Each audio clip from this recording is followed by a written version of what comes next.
In a world where space and time are intertwined, one man dared to challenge the status quo. His name? Dayton Miller. His weapon of choice? A flute. But not just any flute. This instrument held the power to unleash the ether, a pervasive medium once thought to fill the universe. Miller, a physicist by trade, a musician at heart, discovered a harmonic resonance within the ether. He found that his flute, when played with precision, could manipulate this elusive medium. His melodies, a symphony of science, had the potential to shift the very fabric of reality. However, a sinister force lurked in the shadows. The Einsteinian demons. These creatures thrived in the distortion of space-time, causing chaos and disruption.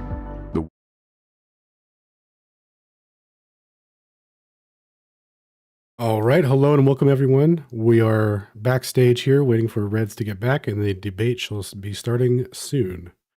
We're just going to stand by until we're ready here. You do you, but hit subscribe now if you want to participate. Wait 5 minutes and maybe refresh the page. I don't know how YouTube does that shit. Just make sure you're subscribed and then wait 5 minutes. As far as moderation goes for the live chat, mods are gods. They know how to enforce the rules. And the good news is that there's just one rule. Don't be an asshole. So if you troll, spam, or you're just being an asshole in general, you will be banned. You know where the lines are, and my mods know as well. Spouting stupid shit is not crossing that line, but being an asshole while doing so just might be. So keep that in mind. And for the participants within this debate, I do want to say thank you very much for being here, and we will get started. Alan, since you are a guest here, I'm going to give you the honors of choosing heads or tails. Take heads. All right, we're going to go ahead and flip this thing. Here we go. It is tails. Sorry. So, Astronomy Live, since you won the coin flip, you get to decide who goes first. I'll elect to have Alan go first. Understood. Alan, if you would like to prepare yourself, here we go. And I am going to set my little bitty timer here on my mobile device. All right, let's do this. So for 15 minutes, we are going to start that in 3, 2, 1, go. All right, real quick, is my screen sharing? Did that go through okay? Yes. Okay, perfect. Okay, so here we are. We're going to take a look at some historical measurements and the history of philosophy, physics, and cosmology. So starting in the 1725s, James Bradley made a measurement of aberration with the star Gamma Draconis. The measurement corresponds to an arctangent that has an angle of 20 kilometers a second, or I'm sorry, 20 arc seconds. When you take that 20 arc seconds, that's a product of the arctan of V over C, where the V is 30 kilometers a second. Now, where'd they get this 30 kilometers a second? 30 kilometers a second comes from the ratios of Kepler's laws and Newtonian dynamics. So the asserted cosmology has measured this effect of 20 arc seconds of a drift and deviation of where the star is supposed to be versus where it appears to be, and it's off.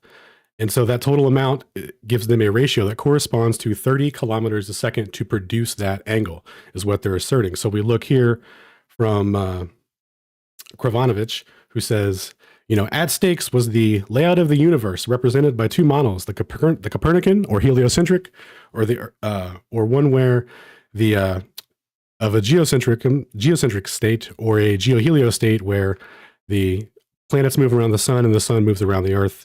Either way, those systems are stationary where the earth is stationary. So what do we do with these measurements? Does this ratio mean that the earth is definitively in motion? Well, the V over C relationship is a first order relationship with motion. So that does give good evidence. And that's why this guy says right here that these apparent motions of the star can only be explained by the effect of the Earth around the sun, and assuming the speed of light is constant. So assuming relativity is true and that the motion of the Earth is true, that would produce the effect. Now, we're going to see if this is mutually exclusive and if there's anything else that could explain these. Now, real quick, the geocentric model explanation is just the Earth is stationary. The relative motion of the stars produces that drift throughout the year. So for mutual exclusivity here, we're looking at a recap of history from Wilhelm Wien in 1898, who says that the best experiment given for the proof of heliocentrism is the aberration of light measured by Bradley. And then in the next page, he goes on to talk about how the experiments that give a negative result are starting with Arago, which is the experiment where a crystal prism was used to half cover a telescope, which when a star intersects with the midpoint of that, if the Earth is in motion, that should cause an additional deviation angle to keep that star in the center based on the refractive index of that crystal. What he found was that he didn't have to change the angle of the telescope to keep the star in the center. And so that's, direct evidence against the motion being the cause. And the implication is that the starlight already comes in with that drift. So here's a quick little recap of what Arago did here. We got our zenith mount. We're looking up, starlight's coming in. We got our crystal prism. Starlight should be deflected. If there's no deflection, then the implication would be that the Earth is stationary. The light already comes in with that. Irrespective of any ether theories, because the motion is a dynamic cause, it's a dynamic event. It's a real thing. It's happening. So if that's true, then the distance traversed would have to increase because the light is being slowed because the V over C equation to predict aberration, there's only two variables in it, and that's the assumed velocity of Earth and the velocity of light. And we can only manipulate one of those things.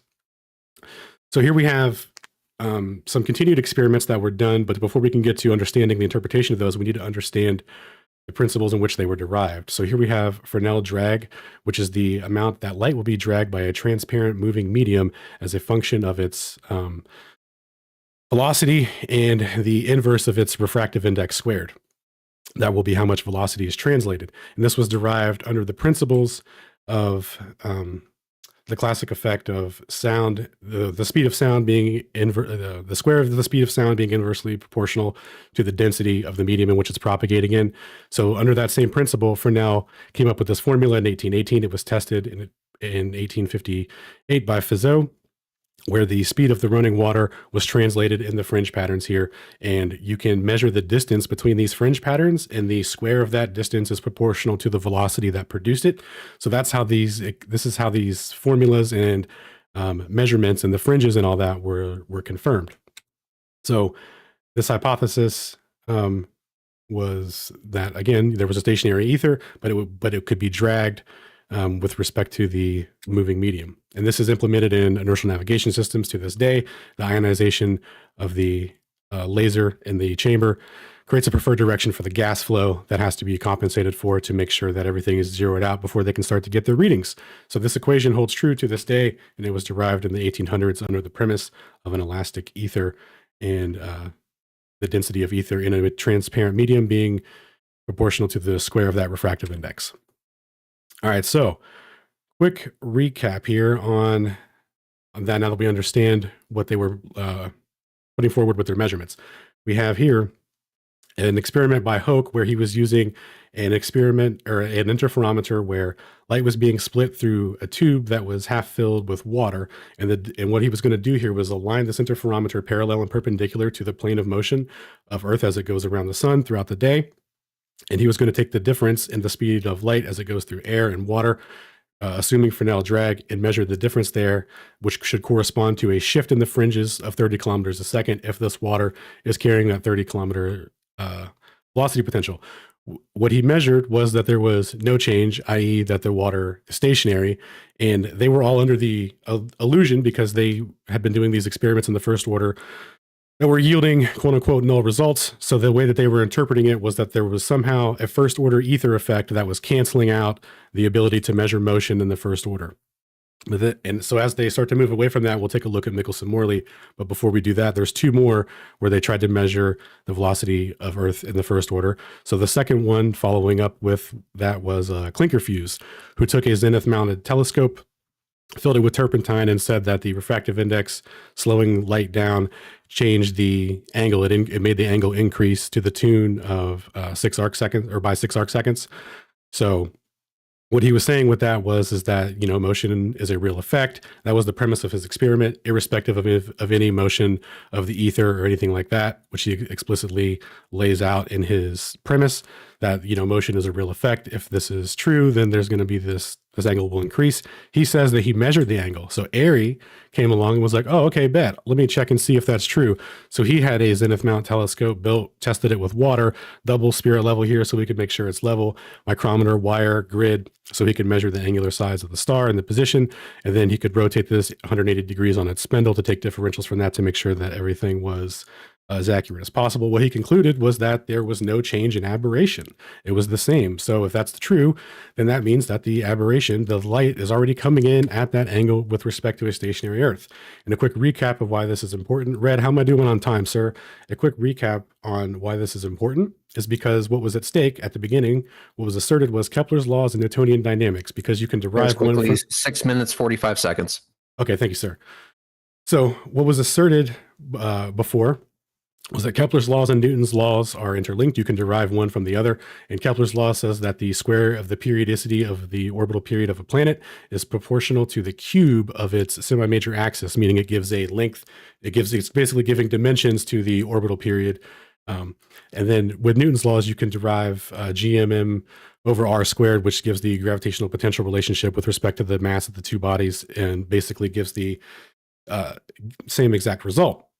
Now, the thing is that the mass of the sun is so big when you're doing calculations within the solar system, the mass essentially cancels out for everything. And you could use, once that cancels out, it just becomes a ratio of constants again over the periodicity, which is the basic premise of the equation. So you really can't definitively say for sure that just because these equations give the correct position, they're just based off of empirical observation. And because the dynamic equation falls off to a ratio of periodicity, it's not really as meaningful as it might be asserted. So these were hugely significant tests that were done that were supposed to give physical measurements of the movement of Earth. But again, they were saying like, okay, well, maybe there was maybe the ether, maybe for some reason we can't measure it to the first order. So insert 1887, we have the boys Michelson and Morley come through, and these guys design an apparatus where the light completes a back and forth trip such that their theory was that, okay, the first order canceling effect that the ether is having is going to be removed and we'll catch the second order drift, and that will give us the 30 kilometers a second that we're looking at. So here we're going to read from the beginning of their paper where they talk about the two theories of light at the beginning. So one was the emission theory. One was basically light was a little ballistic projectile. And here they were multiplying by the refractive index, which makes the light accelerate. They predicted a smaller angle, which is not what's measured. The undulatory theory came along. So basically the wave theory of light. And this was compatible with Snell's law, and you divide by the refractive index, so it's slowing the light down. This makes the correct predictions, it agrees with experiment. So Michelson goes on to say here that in order to maintain that the Earth is in motion with respect to these experiments and the new understanding of how we should calculate how light behaves, you have to make the absurd hypothesis that somehow ether becomes dislodged in the telescope and it carries light in the opposite direction to the tune of the Earth's velocity. Or you have to accept that the light accelerates in water, which is obviously, a violation of conservation laws. And so they're like, no one's going to accept that. So he goes on to do the derivation here for how much he predicts the fringe shift should be. And this is based on the light path that light has to, or the distance light has to traverse across the interferometer, times the velocity squared over c squared, which is Earth's velocity. So basically how much the fringe is going to change when it's parallel and perpendicular to this plane of motion here. And what they measured was just over one fringe, which corresponds to a velocity of about 6 to 8 kilometers a second. You can call it 7 for the difference. Now the dotted line here is the theoretical predicted amount, which is it's the predicted amount of what it should have been.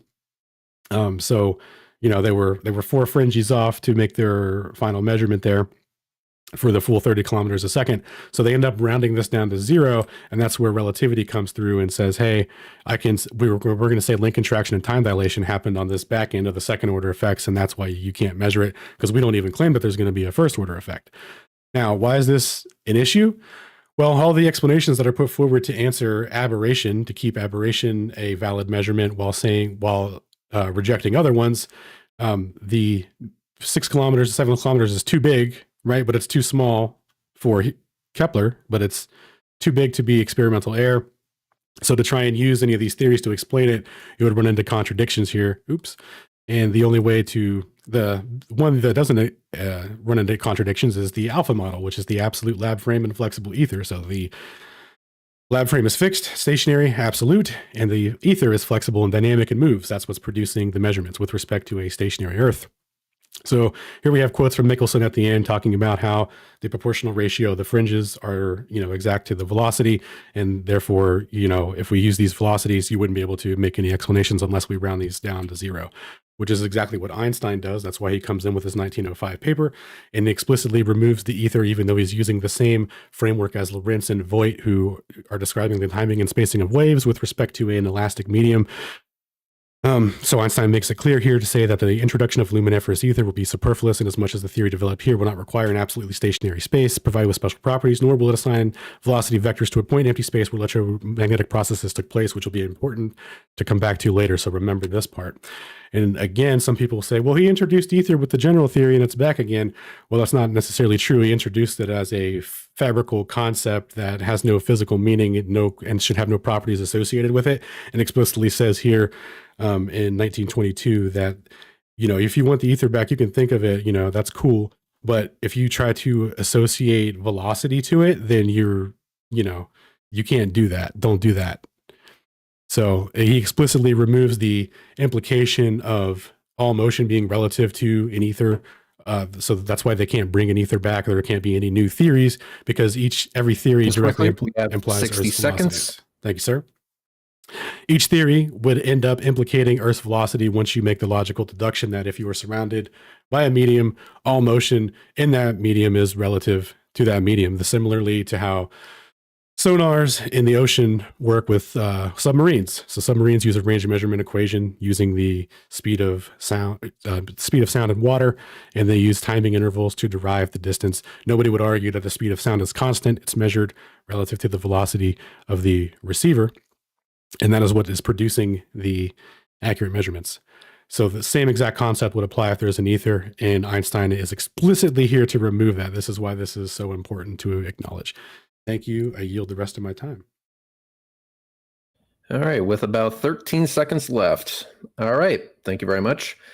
And now I will give 15 minutes to Astronomy Live. Astronomy Live, go ahead and pull up your presentation if you have one. Once it's there, I will start your timer. Okay.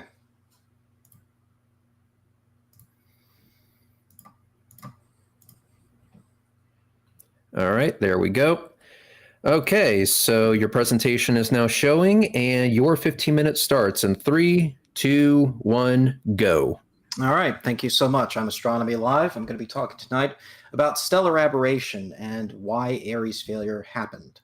So Alan already did me the favor of covering a lot of the basics, so I'm going to skim over some of the historical details that are not in contention, like the fact that James Bradley first observed stellar aberration and came up with the idea for it when he found it didn't fit with what he was looking for, which was parallax when he was observing Gamma Draconis.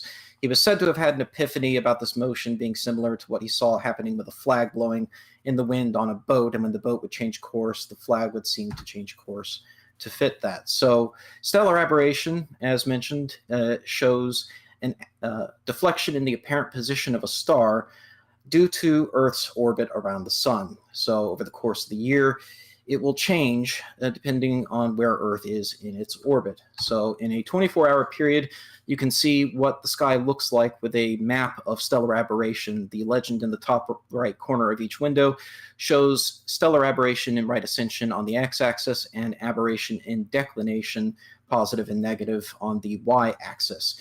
And over the course of 24 hours, you can see how different parts of the sky are experiencing different amounts and different directions of aberration in right ascension and declination coordinates.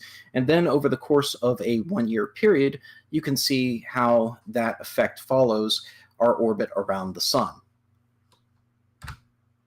So I've had to use stellar aberration myself in accounting for where my telescope is pointing. So I've written software for tracking rockets and satellites, and I've created planetarium style software that calculates for stellar aberration, so that when I map the pointing of the telescope on multiple stars, it lands on the targets that I'm going to, like you see in that left window, just perfectly. And the only way I can do that is by accounting for everything, including precession and aberration. And in doing this, I can track objects at high velocity in the sky. So we have the Chinese space station on the left, and we have the Fram-2 Dragon on the right in broad daylight. And the only way you can catch something like that in broad daylight with no ability to lock on with it in a viewfinder camera is you have to hit it with accuracy with your telescope. So you have to account for aberration when aligning on the stars prior to tracking your target. So again, going over some historical aspects briefly here, Roger Boscovich was a Jesuit priest who lived from 1711 to 1787. And during that period of time, in the first part of his life, the Catholics had a ban on considering Earth to be in motion, which was finally lifted in 1757 by Pope Benedict XIV. So in 1742, he argued that the stars move in a manner that produces the stellar aberration in a revision to taconic geocentrism. And in 1746, he described this motion being relative and keeping Earth centered in order to keep Earth from moving, specifically for religious reasons. But when the ban was lifted in 1757, he came around to the idea that this was actually due to Earth moving, not the stars. But in 1766, he suggested the use of a water-filled telescope to observe a change in the amount of stellar aberration. And in the 1780s, he even suggested that you could actually use a terrestrial light source and not even have to bother with pointing at a star. But attempts were made, and poor quality materials resulted in technical failures to try this between the years of about 1784 and 1786. Now, Boscovich's expectation was actually to see less aberration in a water-filled telescope, not more, due to his understanding of emission theory, which Alan alluded to, where water would be accelerating light instead of decelerating it. So he actually expected to see less aberration, not greater. But even the contemporaries of his time dismissed his expectation and expected that the telescope would produce no change if it was filled with water, even if Earth was moving.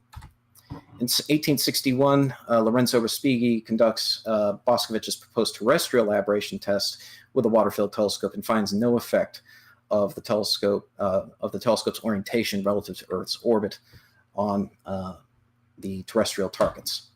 And then we come to Wilhelm Klinkerfues, and we see that he actually expected that it's possible that changing thicknesses of lenses over time is producing a discrepancy in the amount of stellar aberration. He was noticing that earlier determinations of the constant of stellar aberration, which decades earlier had been measured at 20.255 arc seconds, were a little bit lower than more recent determinations at 20.445, for example.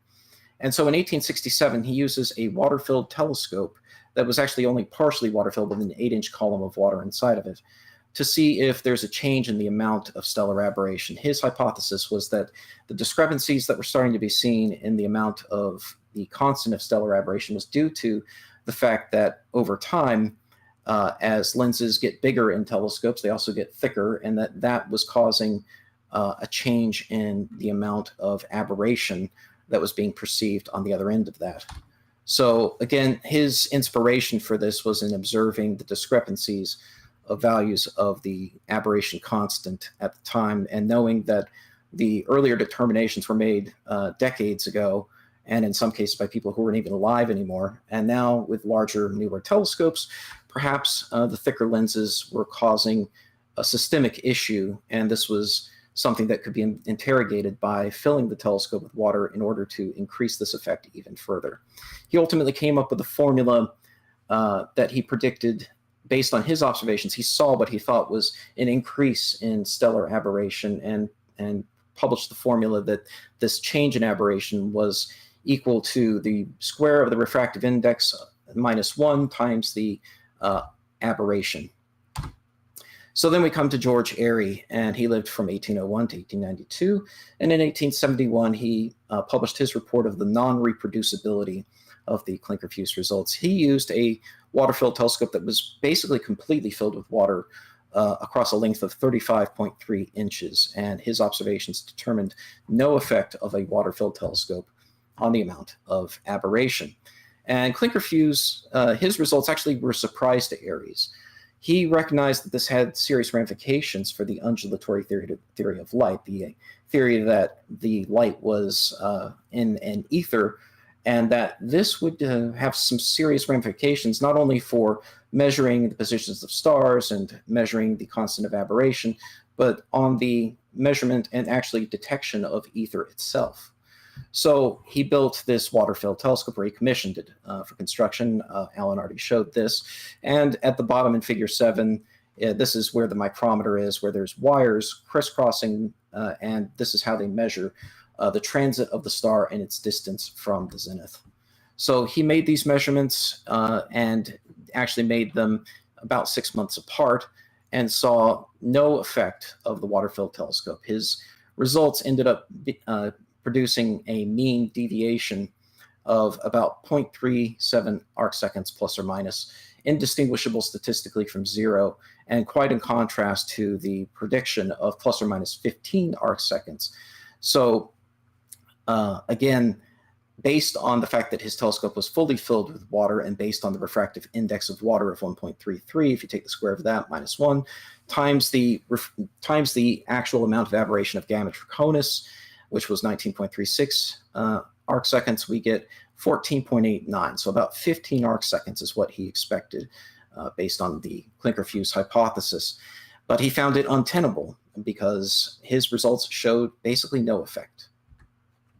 So Airy's result was specifically testing whether or not ether would cause a difference in the change of stellar aberration. He wasn't doubting the fact that Earth was in motion. That was already determined by the presence of aberration itself. But what this would have meant had he found a change in the amount of stellar aberration was that the analogy of looking at rain as you're moving in a vehicle and seeing that rain appearing to come at you at an angle more straight at you as you move towards into the rain, that analogy starts to break down. If this is light entrained in ether, and if that ether is being affected by the motion of the Earth and the telescope in a way that was not expected, then that analogy starts to break down at that point. So I have a question for Alan, and my question is simply, what did Airy actually observe with his water-filled telescope? Which of these illustrations below most closely represents what Airy actually observed with the light hitting his water-filled telescope? Is it A, B, or C, or is it something else? And with that, I yield the rest of my time, and that is the end of my introduction. Thank you very much. All right, thank you. With 5 minutes and 24 seconds to spare. Good job. All right, so now we are going to get into the open discussion segment. So Alan, I'm going to give it to you. Since Astronomy Live left off with a question, I think it only makes sense to give it to you, so you can either answer it or ask a follow-up clarifying question, and then we will just go from there. So Alan, take it away. Sure. B, the angle stayed the same, or the aberration stayed the same. Okay, so that is incorrect. This is showing the incident light reaching the water-filled telescope. B is not actually what we see. I'm going to go ahead and present a different presentation. So stand by.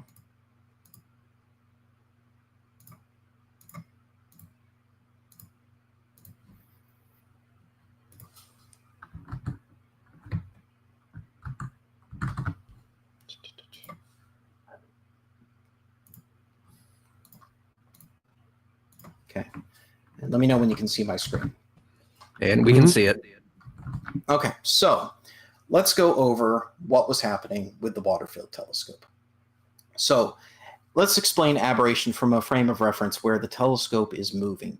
We have our simple telescope diagram here. We're going to treat this as a simple 2D model, okay?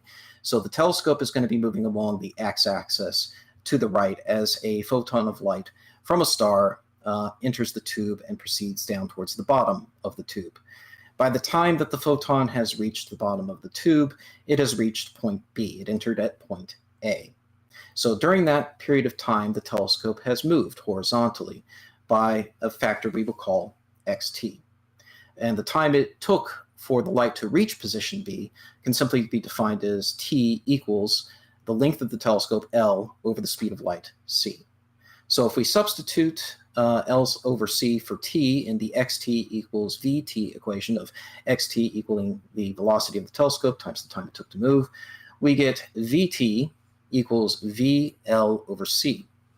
So point B is to the left of point A where the photon entered the telescope, and this amount is something we can define as xa minus xb, which equals vt, which also equals vl over c. The angle of the light ray relative to the vertical can be expressed, and this is actually equal to xa minus xb over L, the length of the telescope. And since the angle is small, we can express this as to the first order as xa minus xb over L, which equals v over c. And this angle is the aberration angle in an air-filled telescope as normal. Now, to the figure I showed you a moment ago, that is the incident light reaching the telescope. It will experience refraction as it hits the water inside the telescope. Now, as Airy was performing his observations, this was an instrument that was pointed at the zenith, not tracking the star, but looking at how the star is moving and how far it is from 90 degrees above the horizon. So that star I've labeled here as a diagram as a red star moving from one side to the other in a period of delta t, and he's measuring it with a micrometer at the bottom of the telescope, and the distance that star covers there we're calling delta x, how far the star moved across the wires of the micrometer. But as you can see, there's refraction at play here, so we have to correct for this, and Airy did this explicitly. He took the length of the telescope, 35.3 inches as mentioned previously, and divided this by the refractive index of the water, 1.336 by his calculation. So L prime is equal to L divided by the refractive index N. And the angle he's measuring can be corrected for with the micrometer divided by L prime. And that gives us the angle of the star as it was moving prior to being refracted by the water inside the telescope. So now we have a water-filled telescope. What's happening here? So as Alan pointed out, you have the Fresnel drag equation, and the light is partially dragged in this model by a formula of v times 1 minus 1 over the refractive index squared. And the time for the light to reach position B in this water-filled telescope is now increased by the presence of the water, so t equals n times L over c. The telescope moves to the right during this time by xt equals vt, and we substitute nl over c for t, so we get xt equals vt equals vl n over c, and during this time, the light is dragged to the right by the Fresnel drag factor of xl equals v times 1, time in parentheses 1 minus 1 over the refractive index squared times t. And now we substitute the nl over c for t, and we get xl equals v times 1 in parentheses minus 1 over the square of the refractive index times the nl over c. Now we can simplify this to n minus 1 over n times vl over c. The distance between A and B is once again therefore xa minus xb, which is equal to xt minus xl. So now let's substitute the formulas we just came up with for xt and xl into this equation. So vln over c is now minus n minus 1 over n times vl over c. Then if we put that into the parentheses, we get vln over c minus, in parentheses, vln over c minus vl over nc. Now, if we put that minus n and multiply minus 1 into those factors in the parentheses, we get vln over c minus vln over c. Obviously, that's going to cancel, plus vl over nc, so it simply equals vl over nc. The aberration in the water angle can be expressed as xa minus xb over L. And now we substitute that equation in for xa minus xb, and so xa over xb over L now equals VL over NCL. And this, again, the L's cancel, so it equals V over Cn. The aberration in the air was equal to V over C, so we substitute that angle in, and we get that the angle in the water is simply equal to the angle in the air over the refractive index, which is literally just Snell's law. The light will follow normal refraction through the water, whether it's at rest or moving. This is the prediction from even just a simple Fresnel drag equation. And we see that if we actually plug in the numbers here and we look at the amount of refraction expected, and this is in this case based on mine and Red's own measurement of the distance of the sun, and we look at the aberration in the water, we get an angle of about 0.00429 degrees, which is exactly the same as what Snell's law predicts, even if you had a stationary water-filled telescope. In arc seconds, that's about 15.44, same as Snell's law. And then when the light leaves the telescope, it is back to an angle of 20.548 arc seconds, exactly the same as Snell's law. So once again, the results match Snell's law. It's all just Snell's law. So we see that actually, even if you use Fresnel drag, you still get a prediction that you wouldn't expect to see any difference in aberration, which is why it was such a shock to Airy that this was reported, and his efforts then to confirm these results, where he found them to be non-reproducible. All right. All right, so super long roundabout way to say that the telescope is angled vertically, right? The starlight's coming in, there's no deviation. So instead of having it come off to the side or whatever to show that it's coming in, or that there was no deviation, it already comes in at that angle, it would just be vertical. They didn't measure an angle increase. Applying Fresnel drag, right? So that you're applying it to laterally, it's only been measured when the motion is parallel, or, you know, when it's going with the flow or against it, not when it's perpendicular to it. So like how it's going to translate all that. But the main point of this is that there's only two variables in the V over C equation, right? For this angle, for this tangent angle to be derived. And it's the speed of light and the velocity of Earth. When you change one of those variables, you get an angle increase. You do not get a same angle. That's completely preposterous, right? Well, I just went through all the math, and the math actually predicts you will literally get the same angle that you will get, just what Snell's law would predict for a stationary telescope. It is identical for a moving telescope. So then you can't claim mutual exclusivity then, right? Because the whole point of this, and especially starting with the primary citation you started with, was that this can only be explained by the heliocentric model. Are you yielding to that and saying that you don't have mutually exclusive proof that the Earth is in motion? If you're referring specifically to Airy's results in a water-filled telescope, then no, there's nothing exclusive about the fact that the water doesn't change the angle. But in terms of stellar aberration, yes, stellar aberration itself is exclusive to the heliocentric model with the Earth moving around the sun. We can vary something. Not at all. Hold on, don't interrupt me. We can vary something else beyond just sticking water in a telescope to see which one's true. Alan, let me ask you, let me actually screen share.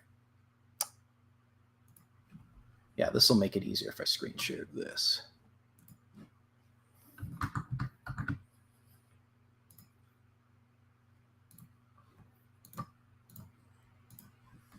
Okay, so here is the equation for stellar aberration in the ecliptic coordinate system. So because stellar aberration is related to Earth's orbit around the sun, it's simplest in the ecliptic coordinate system.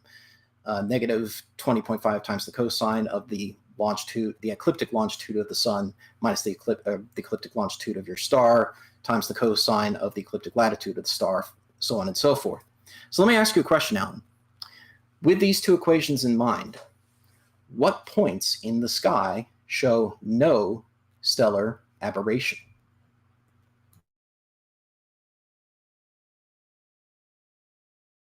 I can't hear Alan. Alan, we can't hear you. Oh, that's not my premise, that there wouldn't be no stellar aberration. My you're saying that this measurement of aberration in air is mutually exclusive. I'm saying that it's not. It's either one would produce the same effect. A measurement is just kinematics. That's just relative motion. It could be the sky in motion, or it could be the earth in motion producing the same effect, or there could be a medium between us and the sky producing the same effect.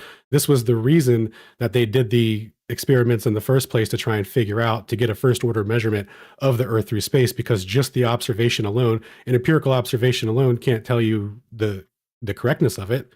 You can have a mathematical model, you can have fancy ratios like Kepler's and Newtonian dynamics, but the reason they test, the reason they continue, is because they need a way to relate that ratio in an actual measurement. So we have a measurement, right? But we have no independent variable manipulation here until we add water to a telescope to change the speed of light and the ratio. Okay, so I don't think you understood my question. It's not a measurement. This is the equation, the prediction for stellar aberration. So what points on the sky do these two equations predict you will see zero stellar aberration of your target? I don't think you understand that the cause of stellar aberration is what the purpose of this debate is about. I don't care what these equations say, right? We're talking about the cause of stellar aberration, right? You're saying that based off of just the observation alone, you know that the cause is Earth's motion. I'm telling you that's kinematics. That's relative motion. It could go either way. We need to introduce a manipulation of one of the variables in the equation, and the only one that we can manipulate is the speed of light by introducing water into the telescope.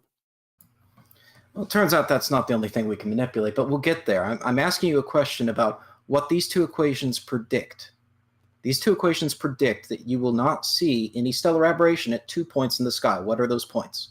If you could get to the punchline, I anxiously await. I don't know. You go ahead. I mean, it's pretty simple. Okay. Are you gonna? So Alan, what happens if you plug in 90 degrees and 270 degrees from Earth's longitude, sun's ecliptic longitude into these equations? What happens when you make your point? Okay, no need for that. But the answer is zero, right? So if you plug in 90 or 270 to these equations for the ecliptic longitude of the star, you get zero, right? Now, why is that? Did you say you were going to make a point? Oh, we're getting there, but I'm just laying the groundwork here. Okay, why is that? Here, let's go. Let's hang on. Let me get to my PowerPoint here. Let's go to the next slide. Okay, so again, this is my render of how much stellar aberration is expected throughout the sky over the course of a year, playing on loop. There's 2 points here that are fairly neutral looking colors that are 90, 180 degrees separated, right?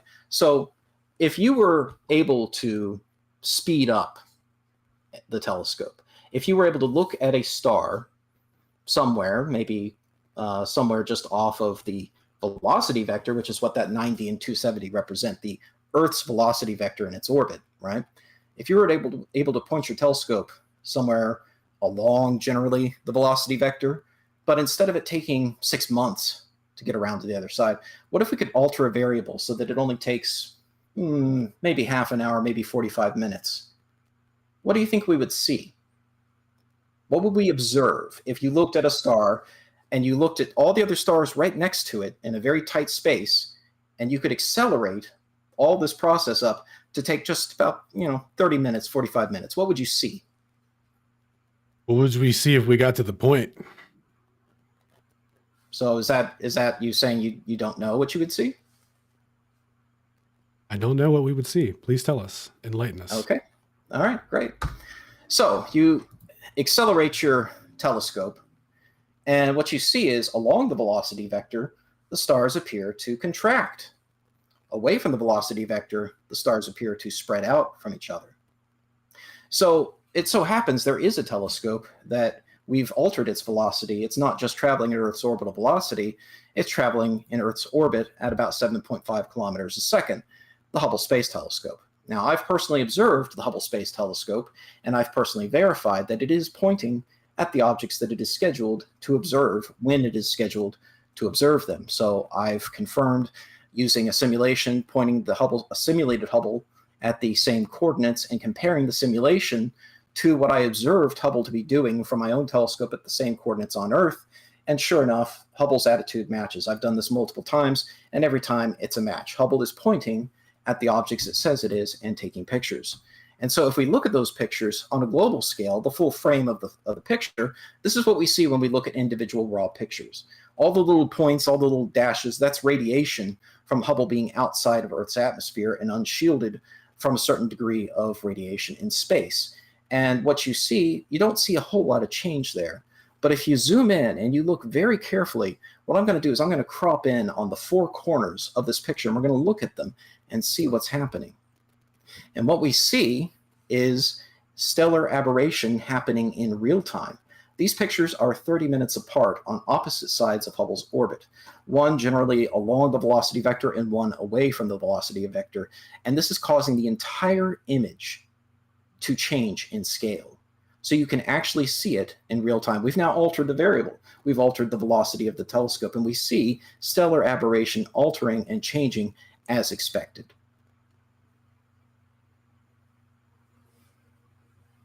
Oh, again, do you think that the relative motion of kinematic? Can I screen share real quick so we can clear up a definition real quick?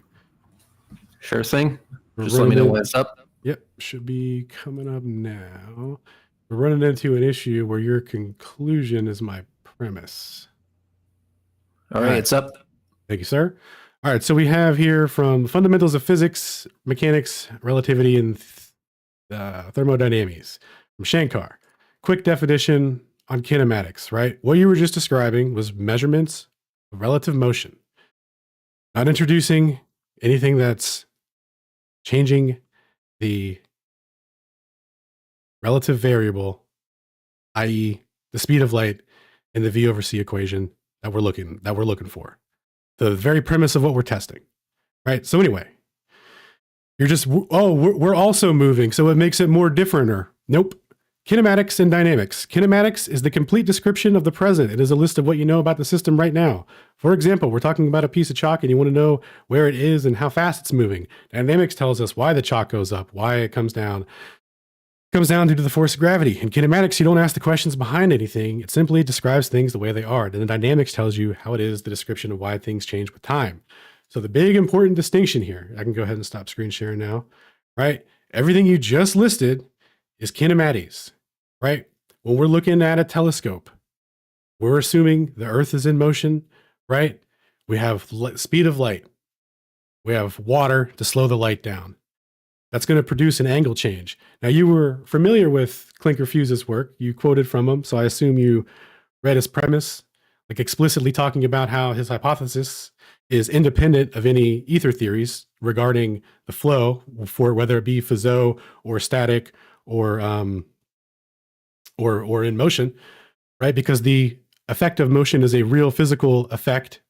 And when you introduce light, when you introduce a medium to slow the light down, the distance that Earth can travel increases. There has to be an angle increase. That's the fundamental bottom logic of that. Now, when you get into the quote unquote relativistic explanation of this, right, which is where you do a transformation to the position of the sun, taking the stationary water with you and all the information from that to the sun to predict no change. That's not mutually exclusive. That's taking the classical framework and repackaging it and saying that due to this second order transformation, we predict no change. That's absurd. Alan, in the equation V over C, what is V? Velocity. Mm-hmm. And what happens when you put your telescope in orbit? Is V constant? You're no longer measuring the V of the Earth, dude. That's the whole point of this, right? What you're showing is just more relative motion of the same thing. It's not going to give you anything different. What? That's the premise of this. What does V become when you put your telescope in orbit? C plus V.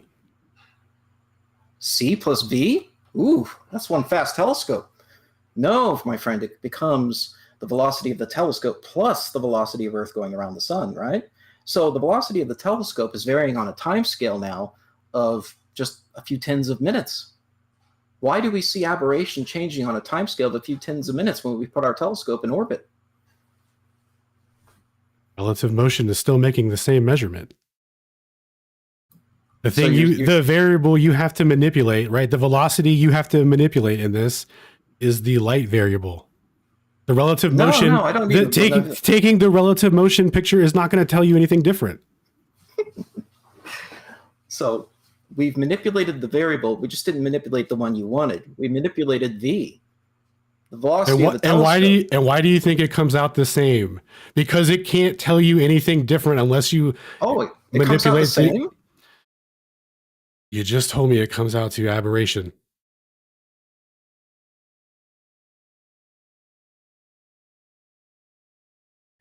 Astronomy Live, you are muted. Yeah, sorry, I wanted to screen share again. Oh, okay. Hang on. Okay, there you go. Yeah, so it clearly isn't coming out the same. It's quite different. On a time scale of 30 minutes, the aberration is changing there enough that we can actually see it in the picture. So we've manipulated V, and we're seeing a change in the aberration. Can I ask you a question? Sure. If the Earth is stationary, right, and the stars are moving around us, and you had a satellite in orbit around us, you would see this exact same thing. That is my point. This does not tell us anything different or unique about the measurement. Oh, so you're saying it's around Earth, and the whole universe is doing this, and the stars are just doing these little circles to fool us into thinking that it's aberration. I will easily grant you that premise for the purpose of the debate. We're not discussing the shape here. We're discussing mutual exclusive proof of motion, which you have yet to provide. Okay, so again, we've got Hubble here. We see aberration changing under Hubble's velocity, right? So if the stars are just exhibiting a baseline of aberration that we observe here on Earth to fool us, and it's not actually caused by Earth going around the sun, and yet when we accelerate the telescope a bit to a fraction of Earth's orbital velocity, we see this change in aberration. Well, okay, let's get to the next bit. So Hubble isn't the only thing in space, right? So I'm going to stop sharing for a moment. Yo, are you about to present more kinematics? I'm about to present proof that aberration is dependent on Earth's position in its orbit around the sun. So let's go ahead and present this. So yeah, we have here something moving through the frame. So this was actually a comet that I discovered back in 2016. At the time, it was designated P2016J3 stereo. I was using stereo spacecraft images on the opposite side of the solar system when both the comet and the stereo spacecraft were on the opposite side of the solar system from us here on Earth. So this comet was observed and discovered by me. I'm the official discoverer of this comet before it was seen from Earth. And in fact, it was indeed later confirmed from the ground, from Earth, by observations made by both professionals and amateurs. So here's the page for this comet on the Minor Planet Center website. And here are the list of observations. And as you can see, stereo has the monopoly on the initial observations of this comet. But years later, it was seen and the position was measured from people on the ground, both professionals and amateurs alike. So this comet, I discovered it before it was seen from Earth when both the comet and the spacecraft were on the opposite side of the solar system.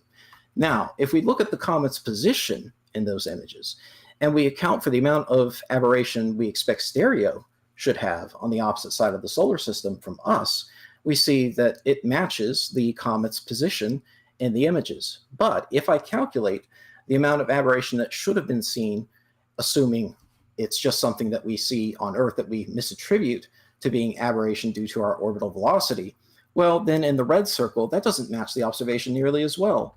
So again, I took the coordinates of the comet and I calculated for myself what the aberration correction should be, again, if this were seen from Earth. But That turned out to be quite wrong, and we see a different amount of aberration thanks to stereo being on the opposite side of the solar system. Does the aberration angle give a 30 kilometer a second ratio? Yeah, it's the same aberration constant because stereo is in a very Earth-like orbit around the sun. But the problem is, fantastic. The magnitude is exactly flipped. It's on the opposite side of the solar system. Oh, no way. On the opposite side of the sun from. Oh, no way. All right, cool. Check this out. Can I present? Yep. Let me know when you're presenting. Oh.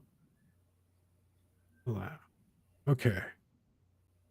So when I asked for mutually exclusive evidence, right, and measurements, what I got was relative motion, and that's it. Just kinematics. So we're going to do a quick review of actual experiments involving the wavelength of light and relative motion. It turns out that you can measure motion down to the wavelength of light so long as the distance traversed is greater than the wavelength being used to measure the light. So we have the most accurate and natural form of measurement known to man to measure the velocity of anything through space. Now, what these gentlemen did with this power, as they started discovering it in the 1800s, was that they could do experiments to measure the velocity of Earth through space, right? They could actually manipulate variables. They could introduce water. They could slow light down. They could change the angle in which they would be parallel or perpendicular to the plane of motion with respect to the time of day following sidereal time. And they could plot the minimum and maximum speed of light throughout the day and do a Fourier analysis using sidereal time to see if that makes a sine wave or not. And what they found was it does. So this, to answer why why the measurements differ corresponding to the position of the sun throughout the year and the day for sidereal time, our premise is that there is an ether wind that gets measured, or that has been measured, that shows sidereal fluctuations. So it measures sidereal time. When they talk about we measuring Earth rotation with a gyroscope, with a ring laser gyro, all this stuff, those are all sidereal measurements of ether wind. Those are interferometers measuring sidereal time, right? And then also, in addition to that, what was found, but this is largely suppressed, is that there's an annual variation that corresponds to the position of the sun on the equinoxes. So the position of the sun and the speed of light changing things, how we interpreted it on the ground, is exactly, it's no issue for us, right? Where it becomes an issue is right here at the beginning. This guy says that the speed of light has to be constant and the Earth has to also be in motion. So far, what we've looked at is that there's latitude dependent variational speed of light that fluctuates with sidereal time and the position of the sun, just not to the magnitude that gives 30 kilometers a second. The only thing we have is a displacement angle when we're introducing no other independent variables to manipulate it other than moving faster around the Earth.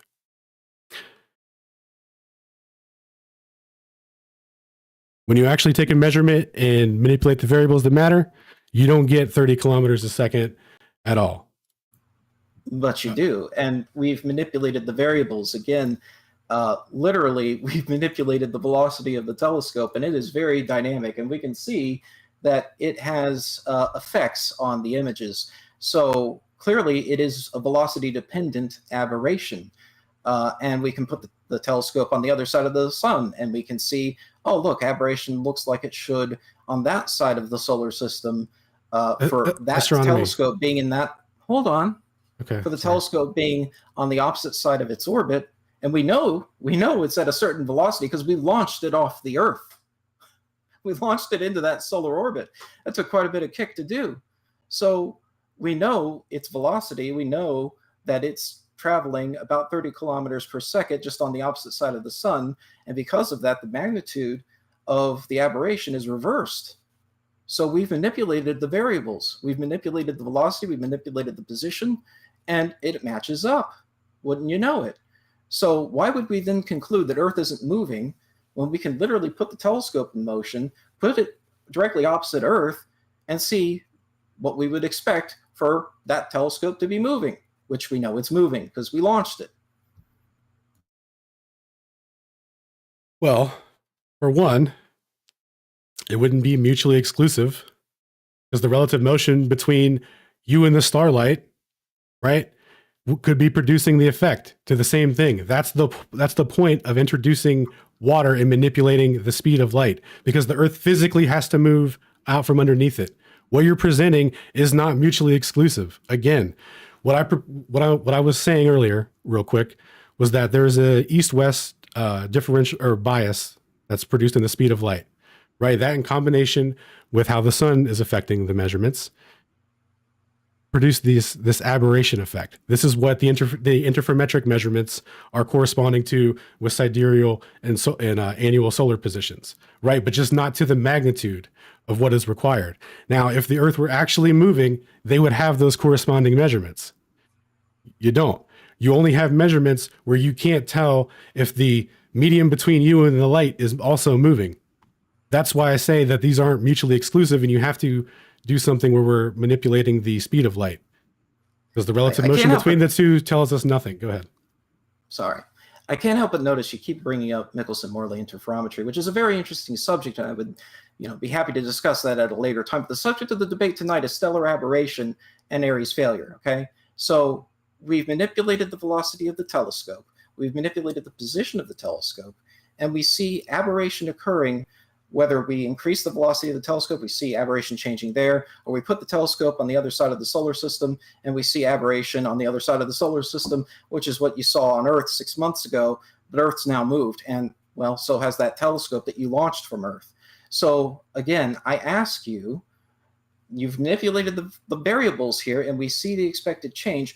Why would I ever conclude that Earth isn't moving when I know for a fact Stereo's moving, the comet's moving? We launched the Stereo spacecraft. It saw the comet on the other side of the solar system, and it saw the amount of aberration that we would expect on the other side of the solar system with a totally different magnitude than we see on Earth. Alan, but before you answer, just hold that thought for a second. I would like to give a warning that I'm going to be posting a poll in the live chat. And to make sure it's fair, I think it's prudent to give that warning because, Alan, I do believe you are restreaming this somewhere else, which is fine.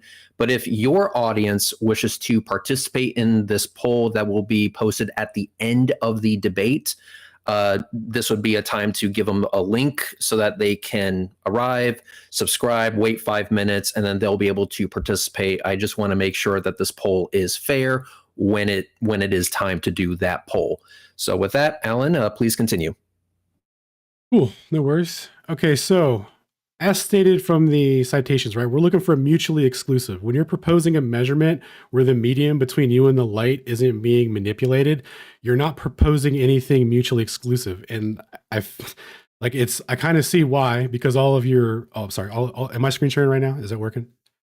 Yes, that is correct. Okay. I caught it in time. Okay, gotcha. Thank you.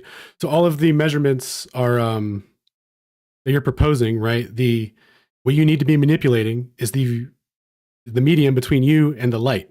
That is the relevant portion of this. And the reason I keep going to Michelson-Morley, and I'll stop since you requested, but the reason I kept doing it was because we need to just stuck on aberration. If you're not going to acknowledge mutual exclusivity in that regard, then we would have to move on to like a secondary thing to falsify. So I was trying to get around to, like, if you wanted to talk relativity, because this obviously in the citation says that it depends on the constancy of the speed of light. So if you wanted to get into that a little bit, because it is dependent, in both models or whatever. So it is related, but if you don't want to talk about it, I'll ease up off of it. But do you understand what I'm saying when I'm like, I get that the relative motion, like, all good, but we need to manipulate the medium between us and the light because there could be another variable in between there that could be producing the measurement. That's all I'm saying. Oh, we already went over. I'll go over it again, but we already went over what we expect to see when you manipulate the medium inside the telescope, and we expect to see no change. It's literally just going to be Snell's law. Okay, I'm not going to go over every line of the math again. I've already done it, but we expect to see no change. The same prediction for a stationary telescope with Snell's law as for a telescope that's moving at 30 kilometers per second with water filled inside of it. So that's not going to do anything for us, which is why I then moved on to show you what happens when you accelerate the telescope and change the velocity at play.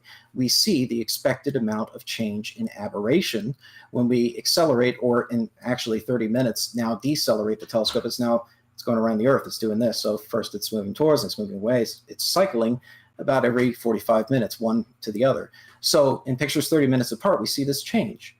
And we've also seen the change when we put the telescope clear on the other side of the sun, and we look at stars, and we look at, say, a comet that hasn't been discovered from Earth yet. We find out, oh, that's what the aberration is on. If you expect the camera to be on that side of the solar system, but it's not what it is for Earth.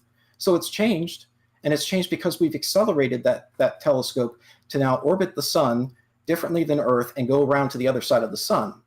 So again, where would I conclude from that Earth isn't moving? Where's the evidence that Earth isn't moving? Because I have all this evidence here that shows Earth is in motion. In fact, when I change the motion by adding to it, by accelerating a telescope into orbit around the Earth, or I put the telescope clear on the other side of the solar system, I see velocity and orbit-dependent changes in aberration. So why would I then not conclude that aberration is an effect of the orbit around the sun? Again, because you're not manipulating the variable between you and the light, you're just doing relative motion, which was my premise the whole time. Now, secondarily, there's something called velocity composition, and you're not following velocity composition if your aberration angle is producing the same exact angle in water as in air. That doesn't make any sense, right? Oh, the light slows down. The distance traveled has to increase. It's very simple. And in fact, relativistic velocity composition agrees with the classic velocity comp up to 2/10 millionths of a degree. So what you're proposing, right, this like, oh, the null comes from Snell's law, it actually doesn't. It comes from them doing a Lorentz transformation into the sun and claiming that the wavefront already comes in tilted because of the relative motion. Like what you're proposing through the Snell's law predicting zero isn't even a canonized thing. It doesn't even make any sense. No, that is the normal prediction. So here we have, you want to talk about relativistic composition of velocity. Here we have the prediction for the relativistic composition of velocity and Fresnel drag, and out to even 30 kilometers per second, if you could get water moving that fast in a lab, you still get a difference of the relativistic prediction of only just less than 1 meter per second compared to the Fresnel drag solution. So we can use the Fresnel drag solution for our purposes in this debate. And that's what I used in the math that I already presented to you. You accepted the Fresnel drag in your own presentation, and I showed you how that causes it to show no effect, no difference between a water-filled telescope and an air-filled telescope. So we don't expect there to be any difference in the amount of stellar aberration in a water-filled telescope, even on an Earth that's moving at about 30 kilometers per second.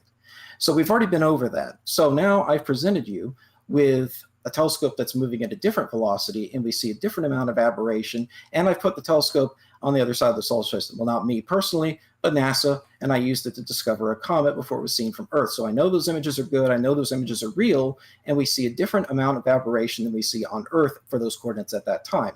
So again, I ask you, why would I conclude that Earth is not in motion from that set of evidence? All right, so check it out, big dog.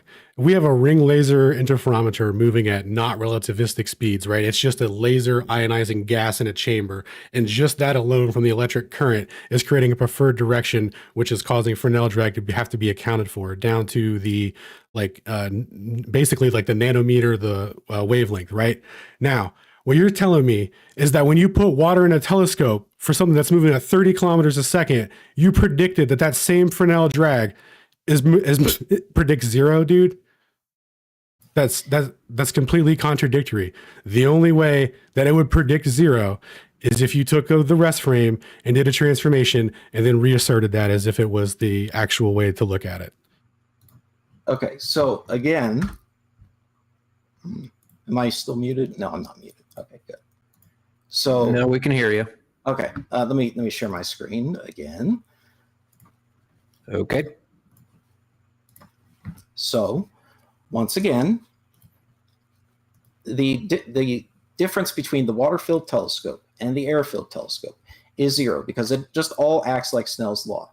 Now, in this reference frame, the telescope is moving, and it's moving at 30 kilometers a second in my calculations, but it predicts no change in the amount of stellar aberration. That's precisely because of the Fresnel drag that I used in that equation, which is the same as the prediction, as the relativistic prediction to the first order. So yeah, it predicts no change for the water-filled telescope. So we have to change something else. That's why I presented you with the telescope that is moving at 7.5 kilometers per second and the telescope that's on the other side of the solar system moving at 30 kilometers a second. And we see changes in aberration there. Now, without going off topic and without trying to deflect to anything else, I ask you one more time, why would I conclude from the set of evidence I have presented you the idea that the Earth is not moving? All right, because real quick, you have gone full circle. So in order to predict that that Fresnel drag or any theory predicts a null or predicts that there's no change, let me make this extra big so we can all see it here. All right, so this is from the beginning of the Michelson-Morley paper where he talks about the history of Aries and the implication here. So I'm just going to read from this so we can all understand what's going on here. The discovery of the aberration of light was soon followed by an explanation according to emission theory. So remember that ballistic theory we talked about that turned out to be incorrect because they were giving the wrong treatment to how light behaves in a medium.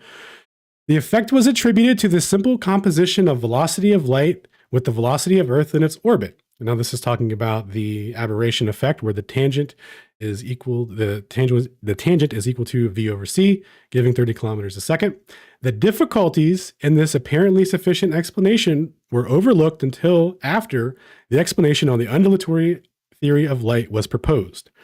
So they ignored the incorrect treatment for the ballistic theory, but then when they got the undulatory theory down and with Snell's law and accounted for everything correctly, light was a wave, and that the angle would increase, they had a new problem. So this new explanation was that first as simple as the former, right? Light's a wave instead of a ballistic, but it failed to account for the fact proved by experiment that aberration was unchanged. The aberration was unchanged when observations were made with a telescope filled with water. And what he's saying there, right? Remember they've got this whole theory of like how there's this first order cancelization that's magically happening, right? And so the two theories that were put forward to answer this there was three actually. One was Fresnel and the other one was Stokes. And they were basically saying that the static ether that they believed in was dislodged in the telescope and it was carrying the light in the opposite direction of motion. And this is super important, which we're about to get to, right? Because this is what you're asserting, that there's a nullsy, and we're going to find out that that's an absurd hypothesis. Or if the tangent of aberration is to the ratio of the velocity of light, is to the velocity of Earth to the velocity of light, then the latter velocity in water is 3/4 the velocity in a vacuum, and the aberration observed with a water-filled telescope would be 4/3 its true value. It may be noted, and then here's a little disclaimer from Michelson. It may be noticed that most writers admit sufficiency of the explanation according to the emission theory of light, while in fact the difficulty is even greater according to the undulatory theory. For the emission theory, the velocity must be greater in the water telescope to therefore keep the aberration prediction to make it less. Hence, in order to reduce it to its true value, right, and its true value, they're assuming that there's some reason as to why they can't measure the first order change, which would be like 27 arc seconds, right? We make the absurd hypothesis that the motion of the water in the telescope carries the light in the opposite direction, right?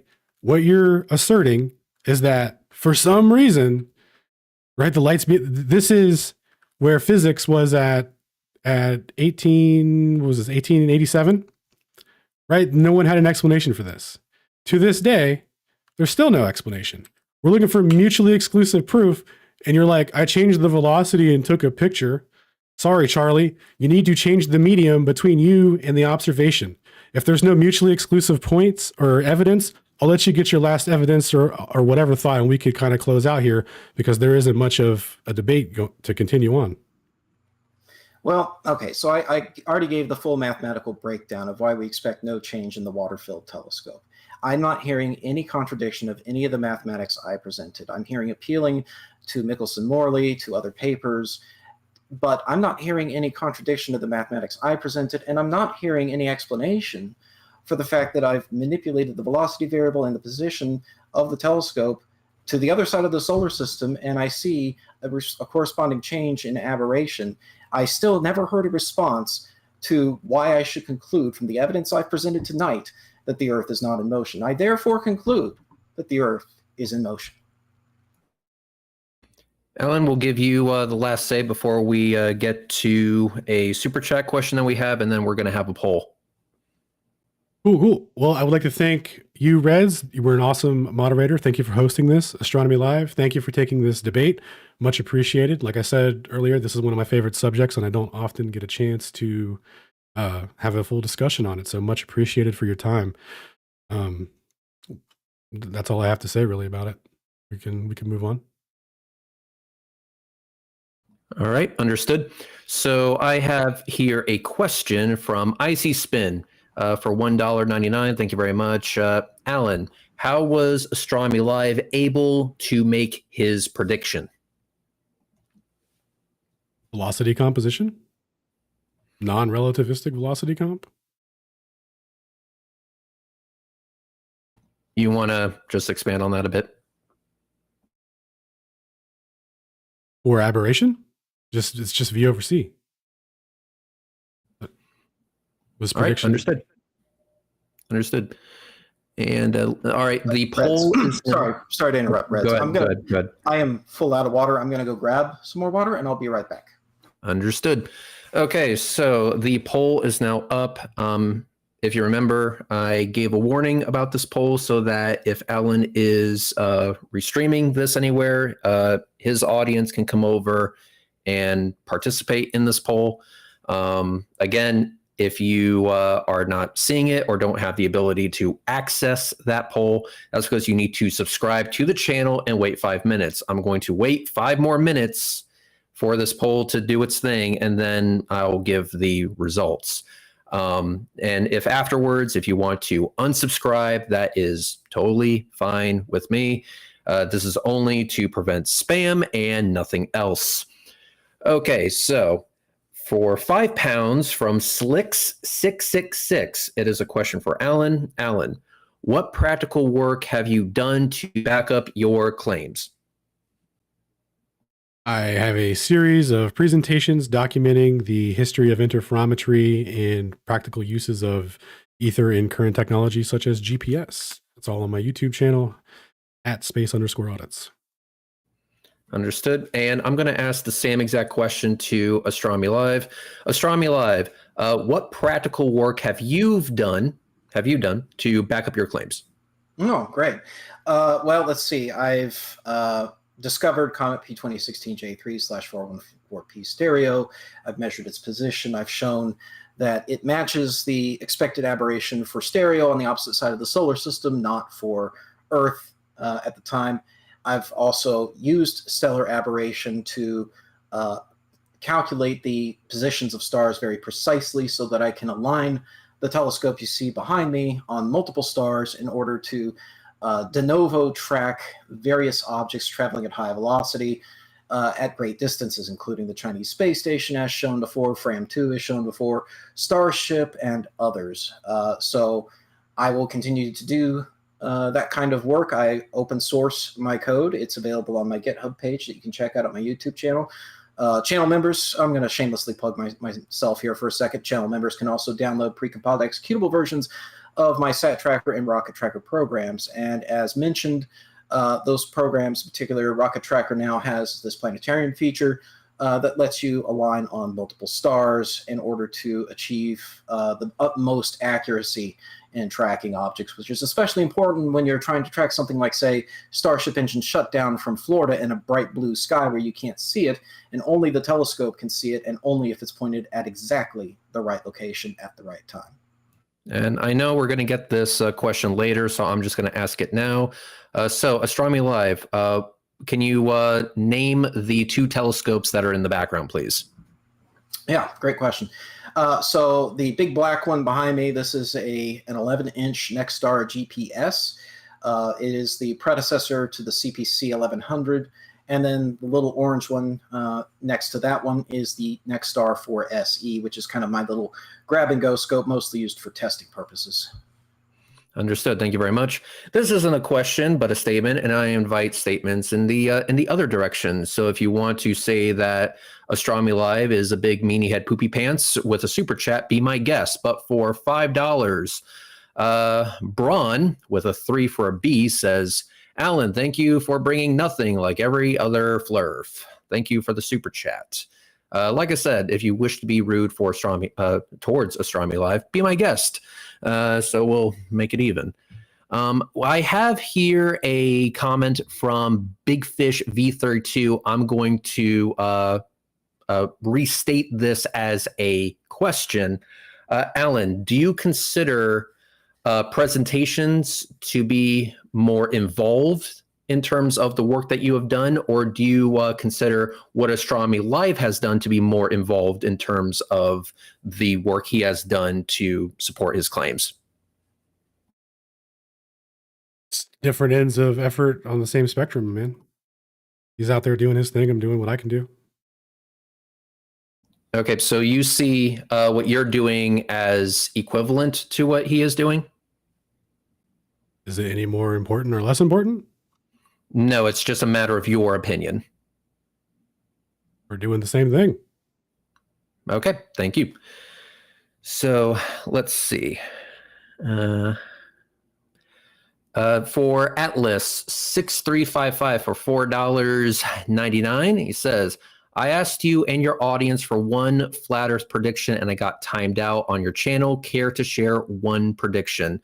Let's rephrase that. I'm going to say, what prediction, given what you have studied and the math that you have presented, if we were to utilize what you have presented to make a predictive model, would that predictive model actually work? Yeah, it would be a predictive model with a flat baseline. So there is some predictions and stuff that we could do. There's this new development called the celestial theodolite. I don't know if you guys have heard of that or want to get involved in that, but that'd be a great one. Okay, I'm just going to jump in here and say I would love for our next conversation to be about your celestial theodolite. Yo, well, we're having an update on Monday at 8 p.m. Eastern on Discord. If you're familiar with that, I can give you the links and stuff if you want to hop on for our annual update. I won't be available at that time. And in fact, my schedule is going to get real busy here. Oh, no worries. I've got a contract starting coming up next month, but after the summer, maybe in the fall or even winter. I hate to say it, but dude, awesome. At some point, I would love to have a conversation with you about your celestial theodolite. Dude, hit me up. All right. So the next one for $2 is a correction. That's 3 for 3, Ron. My apologies. Thank you for the correction. MC Tune Live for $1.99 says AS. I assume that's supposed to mean AL. Okay. So Astronomy Live is a mini poo-poo head. There you go. Unfornicated for $2 said Astronomy Live. So you haven't done any actual work, JK. No, just fake work. Just fake work. Okay, cool. Astronomy Live is a mini head poopy pants. There we go for another $2. Yeah, I didn't think you guys would take that shit seriously, but thanks. I appreciate it. Vadim says for €5, fair meanness towards red. You are very offensive towards pigs on your radiator. That was a low blow, man. I don't appreciate that.